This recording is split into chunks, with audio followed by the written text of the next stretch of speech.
What's up everyone and welcome back to the World History channel. Before we begin, please hit the subscribe button today. Let's get started. What most people don't know about Jackie, one of the best biographies of Jacqueline Kennedy Onassis, is available. It's a story of a woman who was well-educated, hard-working, and multilingual. Jackie Kennedy was a fascinating and impressive woman who was a champion of the arts, an accomplished equestrian, a style icon, and a preserver of history. She later got married to John F., a talented writer and photographer. Kennedy will be the First Lady of the United States, mother 4 children, and succeed Mamie Eisenhower. She seamlessly wove her unique style and grace into and throughout the White House and charmed the American people. She kept her head held high and made use of her time to ensure her husband's legacy, even when the nation as a whole was still reeling from JFK's death. Jacqueline Kennedy Onassis was quite the woman of steel, albeit draped in pearls and wrapped in class.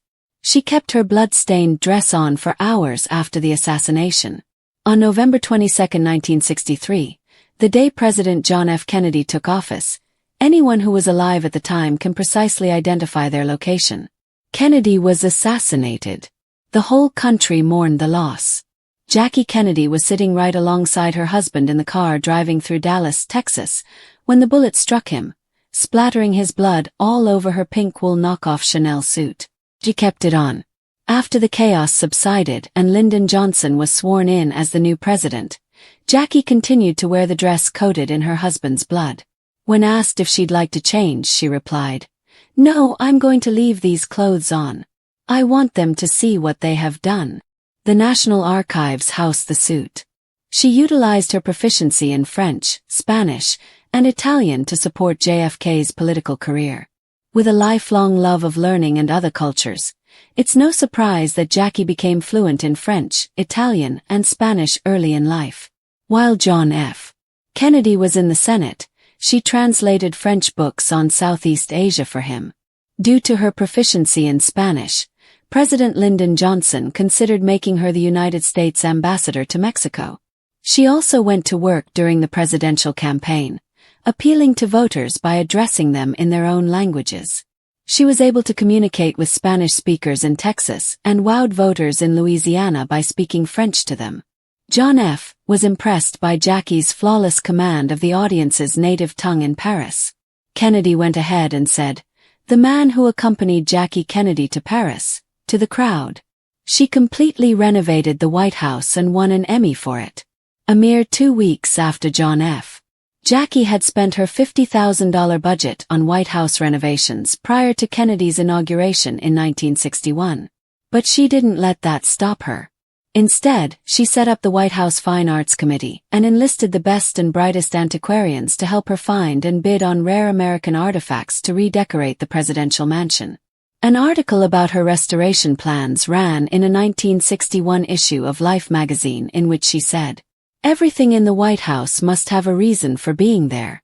It would be sacrilege merely to redecorate it, a word I hate. It must be restored, and that has nothing to do with decoration. That is a question of scholarship." Her redesign of the White House was also featured in an hour-long special on CBS in 1962. The special drew over 80 million viewers and earned Jackie a special Emmy Award. She was engaged to another man before marrying John F. Kennedy. Before becoming the First Lady, Jackie Bouvier almost married another man. In January 1952, she announced her engagement to veteran of World War II and Wall Street banker John Husted in the New York Times. She was just 22 years old at the time and soon grew weary of the idea of becoming a housewife. By March, she called the whole wedding off, and mere months later she started dating John F. Kennedy, who was a U.S. congressman at the time. The couple ended up getting married in September of 1953. She was a reporter and photographer with an elite education. Jackie Bouvier was the child of incredibly wealthy parents, and her education matched the social circles of which she was a part. She attended elite grammar schools in New York City and went to the esteemed Miss Porter School in Farmington, Connecticut for high school. From there, she attended Vassar College for 2 years, studied abroad at the Sorbonne in Paris, France for a year, and completed her last year of college at George Washington University, from which she graduated with a bachelor's degree in French literature. During her senior year of college, Jackie won a junior editorship at Vogue magazine. However, the position required spending half a year at the magazine's Paris office, and Jackie's mother made her turn the position down. From there, she went on to get her first job as a reporter for the Washington Times-Herald as the inquiring camera girl. She conducted interviews with citizens all over the capital to inquire about everything from personal relationships to politics and finance. She was full of class and sass and got sent to the principal's office regularly. While Jackie was always described as a bright student, she was also known to misbehave quite often. A former teacher described her as a darling child, the prettiest little girl, very clever, very artistic, and full of the devil. Surprisingly, the woman who would become the model for American femininity in the 1960s got sent to the principal's office fairly frequently as a girl. She also received a D on her report card once for a class that she frequently missed because of her bad behavior and was kicked out of the room. She created the Camelot image of the Kennedy administration. It was in an interview with Life magazine that Onassis created the most potent element of the Kennedy legacy. She brought up her late husband's belief that history was made by heroes and his great love for the legend of King Arthur. She went on to compare his administration to Camelot. She told the reporter that JFK also enjoyed the soundtrack for the Camelot musical on Broadway. The lyrics were actually the work of a former classmate of Kennedy's at Harvard, Alan J. Lerner. They often listened to it before bed, and according to the former First Lady, the line that really resonated with JFK was, "Don't ever let it be forgot that once there was a spot for one brief shining moment that was Camelot." Her powerful statement, "There will be great presidents again, but there will never be another Camelot," shaped the public memory of JFK and his administration, forever solidifying that aura of glamour the myth invokes. Jackie was a talented child equestrienne who got mentioned in the New York Times. Jackie's mother, Janet Bouvier, was an accomplished rider, and she started little Jackie young, setting her on her first horse when she was just a year old. By 11 years old, she was winning national competitions herself. In 1940, the New York Times wrote about Jackie's prowess on horseback. In the horsemanship competition, Jacqueline Bouvier, an 11-year-old equestrian from East Hampton, Long Island, won twice. Miss Bouvier achieved a rare distinction. Rarely does a young rider win both competitions at the same show. Her impeccable style was used against her during the campaign. Jackie Kennedy was both lauded and critiqued for her fashion sense in the 1960s. Her style was both classy and sensible, but she also had a real thing for pricey French couture. It wasn't the style or the cost that was cause for alarm, however. It was simply her taste for foreign designers over American ones that was called into question during the campaign. Her father-in-law, Joseph Kennedy, came to her rescue and found her an American designer, Oleg Cassini, who she liked. This literally changed her image. So, Cassini became the First Lady's Secretary of Style, and designed over 300 of Onassis's most memorable outfits. The ones that sent women rushing out to get that signature Jackie look. She opened a school in the White House. It wasn't just history, style, and grace Jackie Kennedy wanted in the White House. She also wanted a place that offered education and safety for her 2 children. Jackie decided to restructure the 3rd floor of the White House, the solarium, which became a nursery school. Over time, it evolved into a fully functional kindergarten, professionally staffed with about 10 students and a collection of small animals like hamsters, rabbits, and guinea pigs. She lived every celebrity's dream and won a lawsuit against a paparazzi photographer. Jackie Kennedy became known as Jackie O, after her marriage to billionaire Aristotle Onassis in 1968. She was a constant target of the paparazzi, most notably Ron Galella. The photographer devoted years of his life to following Jackie around, and by 1973, she'd had enough. So she sued him for harassment and invasion of privacy and won. Galella wasn't allowed within 25 feet of Jackie or within 30 feet of her children, so he simply started carrying a tape measure around. She sued him a second time, and he finally left her alone in the 1980s. She became a very successful book editor. Jackie began devouring books from a young age, and some may say she was a born writer. Even though she had to decline the coveted Vogue internship during her college years, she returned to her literary roots after the death of her second husband, Aristotle Onassis, in 1975. After all, it was her writing that earned her the internship. She started working as a consulting editor for Viking Press when she moved to New York City. She then moved on to Doubleday, where she worked as an associate editor for the rest of her life. She died in 1994. Most people think of Jacqueline Kennedy Onassis as a graceful woman with perfect posture, timeless style, and a string of pearls around her neck. However, many people are unaware of how multifaceted, intelligent, and quietly radical she was. She influenced the United States and the world through diplomacy, culture, education, literature, and a steely resilience that endured despite personal tragedies and public scrutiny. Jacqueline Lee Bouvier was born into privilege in Southampton, New York, and grew up among the social elite.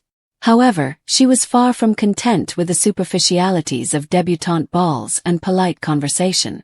Instead, she was whip-smart, artistically inclined, and endlessly curious. She also had a mischievous streak that saw her regularly sent to the principal's office for behavior that was clever rather than malicious. This included moments of sass and wit that showed early on that Jackie Kennedy had a great gift for visual communication, which began with her work as the inquiring camera girl for the Washington Times-Herald, where she roamed the streets of the capital interviewing ordinary Americans about the issues of the day and taking their photographs. This job allowed her to build her observational skills and connect with the broader public beyond the high society she was born into, and it was during this time that she met John F. Kennedy. Kennedy's presidential campaign and later during his administration, especially when Kennedy, then a charismatic young congressman, and while most people know the fairy tale marriage that followed, fewer know she was actually engaged to another man first, a wealthy banker named John Husted Jr. But Jackie, even at 22, realized she wanted more from life than the quiet domesticity that engagement offered, and she broke it off, soon finding herself drawn to JFK's energy, ambition, and sense of purpose, marrying him in 1953 and launching one of the most scrutinized and mythologized marriages in American history. And while her time as First Lady is often remembered for its elegance and poise, it was also marked by intense work, including her famous renovation of the White House, which was far more than a redecoration effort. It was a historic preservation project that sought to restore the White House as a living museum of American culture. And to that end, she created the White House Fine Arts Committee, secured donations of priceless antiques, and insisted that every item included have historical significance, which culminated in a 1962 televised tour of the White House that was seen by over 80 million viewers and earned her an honorary Emmy, showcasing her vision and her subtle, strategic use of media to engage and educate the American public. And this attention to cultural identity extended to her creation of a school inside the White House itself, converting the solarium into a nursery and kindergarten for her children and others, complete with small animals and professional staff, ensuring that her children had as normal and nurturing a life as possible within the confines of the executive mansion. And while her tenure as First Lady is now inseparable from the Camelot myth, what most people forget is that it was Jackie herself who coined and curated that metaphor. Shortly after JFK's assassination, in an interview with Life magazine, she invoked the musical Camelot, saying her husband would often listen to it and particularly loved the line, "Don't ever let it be forgot that once there was a spot for one brief shining moment that was Camelot," and in doing so, she gave the grieving nation a powerful story, a romanticized frame that elevated Kennedy's presidency into legend, securing his place in collective memory in a way no speechwriter ever could. And this moment of narrative genius was just one example of her rare ability to merge personal loss with national symbolism, as also seen when she chose to remain in her blood-stained pink Chanel suit after JFK was shot, refusing to change even after Lyndon Johnson was sworn in, saying, "No, I want them to see what they've done." A decision both shocking and profoundly human, which etched itself into history as a symbol of grief, strength, and quiet protest. And while she is often seen through the lens of that tragedy, Jackie's life after the White House was equally remarkable. Many don't realize that after marrying Greek shipping magnate Aristotle Onassis, she effectively shielded her children from the world's prying eyes and lived abroad, quietly re-establishing her independence, and following his death, future generations. She returned to New York City and embarked on an unexpected yet incredibly successful career as a book editor, first at Viking Press and then at Doubleday, where she worked on high-profile projects and championed emerging authors, always insisting that her work stand on its own merit and not rest on her name. And those who worked with her noted her sharp editorial instincts and her humility in the workplace, rarely asking for special treatment and preferring the anonymity of office life to the glare of public attention. And alongside this professional rebirth, Jackie became a staunch preservationist, lending her name, time, and resources to the conservation of historic landmarks like Grand Central Terminal, which was under threat of demolition in the 1970s until Jackie stepped in and used her influence to rally public support, reminding everyone that architectural beauty and historical memory deserved to be preserved for future generations. And it was this same belief in continuity and legacy that had driven her earlier efforts to restore the White House and protect American culture. Not as static nostalgia but as a living thread that connects generations. And despite all her public visibility, Jackie was also a deeply private individual who shielded her inner life with meticulous care, rarely giving interviews and avoiding public spectacle whenever possible, which only made her all the more intriguing to the public and the press. And while the world remembers her as an icon of fashion, indeed, her pillbox hats, sleeveless sheath dresses, and oversized sunglasses remain timeless. It's important to note that her style was also weaponized against her during JFK's campaign, with critics accusing her of being out of touch for wearing expensive French couture, which led Joseph Kennedy to recruit American designer Oleg Cassini to help craft a new image rooted in American elegance, and together, they produced over 300 original outfits that came to define the Jackie look, balancing chic simplicity with patriotic accessibility, and in the process, she became the country's unofficial ambassador of taste, proving that fashion could be a language of diplomacy as well as expression. And yet behind the designer labels and glamorous events, Jackie was a woman who endured profound personal losses. Not just the assassination of her husband but also the deaths of two of her children, Arabella and Patrick, events that left permanent scars and shaped her fierce protectiveness over Caroline and John Jr., and despite the adulation and wealth that surrounded her, she remained grounded in the things that mattered most: literature, family, beauty, and legacy, and she raised her children with these values, striving to give them lives rooted in normalcy and purpose despite the Kennedy name. And it's perhaps this balance, of public and private, intellect and style, strength and grace, that made Jackie so unique and yet so misunderstood by many who saw only the curated surface. She was a woman of sharp contrasts, deeply modern and yet classically educated, fiercely independent and yet bound by tradition, a romantic who also understood the power of narrative manipulation, and even her name reflected these contradictions. She lived as Jacqueline Bouvier, Jackie Kennedy, Jackie O, but always on her own terms, never fully letting anyone own her story.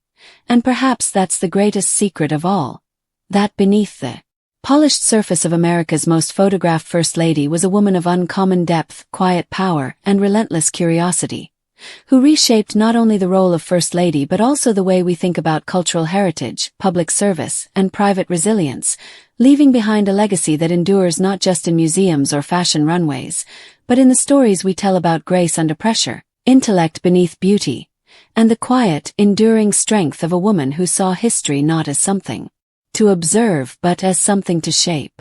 Eric Roberts is more than 11 years older than his sister Julia. Therefore, it is not surprising that his acting career has lasted much longer. His career got off to a bang. He made his film debut in King of the Gypsies in 1978, and immediately earned a Golden Globe nomination for the Best Motion Picture Acting Debut Male. His third feature film, Star 80, earned him yet another Golden Globe nomination for Best Actor in a Motion Picture Drama. He was nominated for both the Golden Globe and the Academy Award for Best Supporting Actor in 1985 for his role as Buck McGeehee in Runaway Train. But Eric had a heavy drug habit for years. This is one reason why, despite his steady work and appearances in more than 700 films and television shows, he was unable to maintain his initial momentum. Meanwhile, Julia, who made her feature film debut in 1988, quickly surpassed her brother's fame after earning Academy Award nominations in back-to-back years for her work in Steel Magnolias, Best Supporting Actress, and Pretty Woman, Best Actress. Julia appeared in a number of blockbuster films throughout the 1990s, and in 2000 became the first female actor to ever get paid $20 million for a film. Her performance in that film, Erin Brockovich, earned Julia her first Oscar. The fame of his younger sister has been a challenge for Eric. In a 2018 Vanity Fair interview, he claimed, "I am extremely proud of the fact that Julia Roberts and Emma Roberts, his actress daughter, would not be famous people or actresses if it weren't for me. When Julia first came to New York, I went into William Morris and I said, 'Which one of you is going to sign my sister Julia?' Additionally, I am incredibly proud of the fact that everyone is aware that I was first, as I was by a wide margin. I was first to get Golden Globe and Academy Award nominations, so I'm proud of that."